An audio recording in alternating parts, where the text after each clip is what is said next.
Today we are covering Iraq, specifically Iraqi Kurdistan. I can't speak for the whole of Iraq, but I can speak for Iraqi Kurdistan. Iraqi Kurdistan, if you don't know, if you haven't seen my videos, is a semi-autonomous region in the northeast of Iraq, bordering Syria, Turkey, and Iran. It's a completely different ethnic group to the rest of Iraq. They are Kurdish people there, not Arab people. So I recently spent a bit of time in Iraqi Kurdistan. I was lucky enough to explore the capital city of Erbil, which is a beautiful city with a lot to see, amazing markets, amazing food, get a really good mixture of kind of the old and the new. The classic old town with the old fortress, there's bazaars and markets, street food, everything, shisha bars, but there is also a whole other side to Iraqi Kurdistan that you might not know of. There are 5-star steakhouses, cafe culture, there are cars rolling around like Mercedes and Bentleys, which I found very interesting to see driving around in a region where most people would presume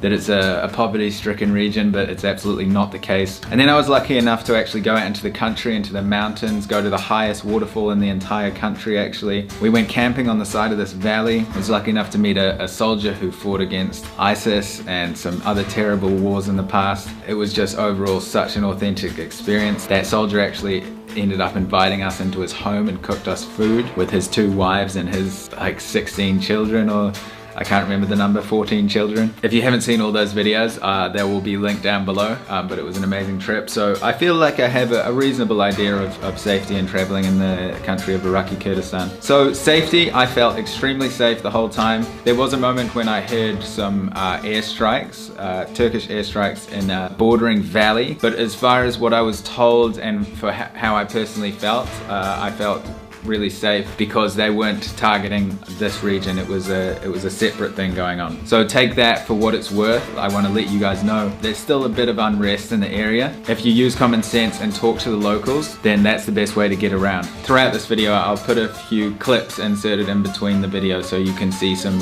people talking about the country, so you can get more of a perspective than just mine. You feel the difference between what you see on the news and what you see here. So it's a free country, beautiful landscape, mountains, rivers, valleys, a lot of beautiful places, no dangers at all, nothing to be worried about. Just bring your backpack with yourself and leave the rest for me. I'll show you the most beautiful spots in Kurdistan and you will be amazed by our beautiful nature. I promise you that. Alrighty, so cool. Tea time. The locals are very welcoming. As far as prices, it's reasonably priced. I think the standard price for like a reasonably okay hotel room, nothing special, is like 30-40 USD a night in the city. You can pay way more than that, and I believe you can pay less than that. You can pay a lot of money there. It's really, the sky's the limit. They have luxurious hotels there. As far as food is super cheap. If you eat like I did, I bought so much falafel there, because if you guys know, if you follow my videos, you know how much I love falafel. I got like all these boxes of falafel for like $10. It was absolutely amazing.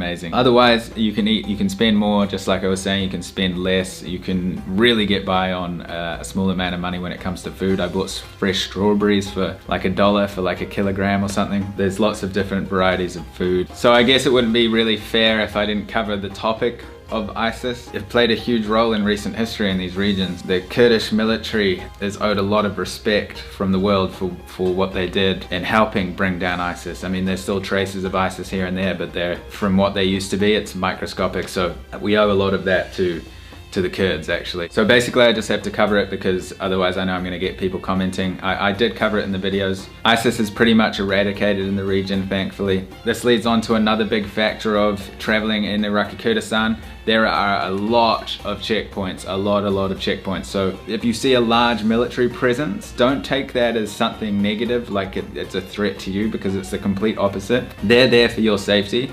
The capital city of Erbil, where all the embassies and all the important governmental buildings are, so it is fully locked down. To get into that city or get out of that city, you have to go through several checkpoints, and no matter where you're driving in Kurdistan, you will come across checkpoints. And again, that's to control the move of people. to stop something like ISIS getting out of control again. Be prepared to see a lot of guns, but know that those guns are there to protect you and the people of the country. The nature, guys, in Kurdistan is absolutely beautiful. You have huge mountains. There's even a 5-star ski resort there. You can go skiing, or you can have a nice meal on top of this mountain. You can do what I did. You can go camping. I will leave my friend Rakan's link down below, and if you can look him up if you want him to show you around.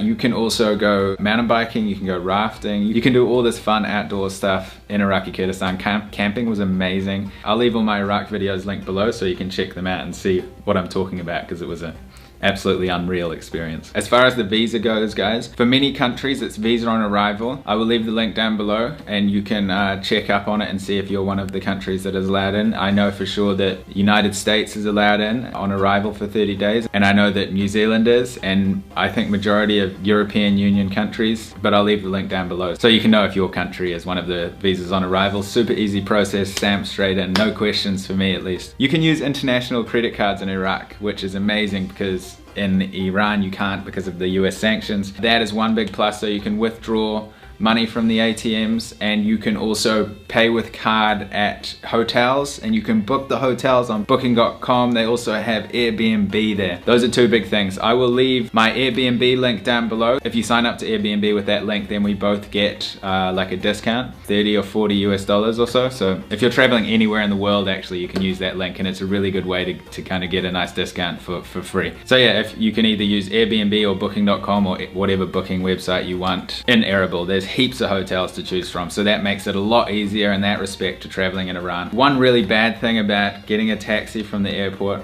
is that they have the monopoly. So there's this taxi company, I think they charge like $25 for like only a few kilometer drive, but to get back from the city you can use a normal taxi, and that costs like $5 or something. So that's just how it is. Unless you know somebody in the city that can pick you up from the airport, then that's kind of how you have to play it, sadly. That was one quite negative thing. I thought that you're basically forced to take a taxi for $25 from the airport, when the actual price of a taxi is like $5 if you get it back from the city. So, but can't really complain too much. One negative among all these positives. People that are at home, maybe in Europe or the US or anywhere else, watching this video, and they're wondering if Iraq is safe, or this part of Iraq at least, Erbil and Iraqi Kurdistan, what would you tell them? Especially this part of Iraq, so Kurdistan is very safe, and yeah, it's actually a safe place to come in to visit, and yeah, I don't know, you should be careful sometimes, but like in general it's safe. I hope that gives you a rough idea of the country. Not too in depth, but I just wanted to hit on the most important points that stuck out for me. If you have any questions, please leave them down below. But what I would say is try to take everything you see in the media with a grain of salt. Yes, some of these things might be going on, and whose fault they are, I'll leave that up to you. I'm not going to get into a political conversation, but these political disputes should not necessarily impact or influence your decisions about the people of the country, or about the nature of the country, or about what this country really has to offer. Iraq, and also for Iran, Iraq and Iran are not just one big desert with a bunch of people who want to hurt you. Not at all. I know most of you know this, but just to get that message out, it's really the opposite. They're very diverse countries with very diverse people as well. People of all backgrounds. 99.9% of them are absolutely lovely. They just want to help you. They want to, you know, get to know you, learn about your culture. They want you to learn about their culture, and, you know, just have fun and enjoy each other's company. And you know, that should be really be the message of these videos that I've been putting out, that you can go to these places and you can meet local people, and they're not that far from you. For example, I'll take the young man Lucas, who showed me around Iraqi Kurdistan, the capital of Erbil. We were talking about, we watch the same YouTube channels, you know, we're into the same things. You know, we talked about like things like fitness and just things that many people would not expect people from these parts of the world to be so knowledgeable on and to be interested in. And maybe they have the same feeling when somebody from the West comes and they're interested in these parts of, you know, Middle Eastern culture, and they know some of the history and stuff. And then you can have this kind of exchange, you know. It's a really beautiful thing. So I would really recommend definitely visiting Iraqi Kurdistan and Iran, guys. That sums it up for this video, guys. I will see you in the next video. I just want to say a huge thank you to the Iraqi Kurdistan people for welcoming me into your country and also welcoming all other foreigners into your country and being so hospitable. I have a huge trip coming up, guys, but I will have another video going up before that trip. So I will see you in that video and we'll talk more details, blah, blah, blah. In case I don't see you, good afternoon, good evening, and good night. Travel to Iraqi Kurdistan and Iran if you want to see real magic and a kind of undiscovered beauty of the world. Peace out. Thank you for watching.